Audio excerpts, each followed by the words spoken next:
Вот. Так быть не должно. Я даже не газую. Mazda Xerox. Ничего, разберемся, что происходит. Почему дымит она, Mazda Xerox? Вот это впуск. Вот гофра. По ней, конечно, тоже видно, что там есть немного отложения масла, не в таком же количестве. Сапун вот он у нас.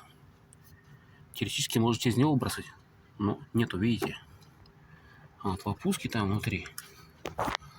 Там капец сколько масла, просто нереально.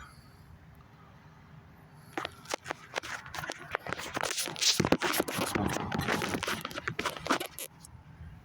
Вот, условно говоря.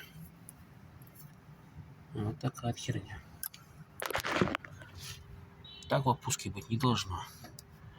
Снимаем полностью весь впуск и заодно будет вскрывать бошки КБЦ. И все промывать. Из-за того, что здесь масло везде, вакуумная система, вот здесь ветревые заслонки, которые отвечают за работу двигателя тоже очень сильно. Тоже все не работают. Не поступает туда вакуум, потому что воздух. Вот это вот все они отвечающие здесь. И все они забиты маслом.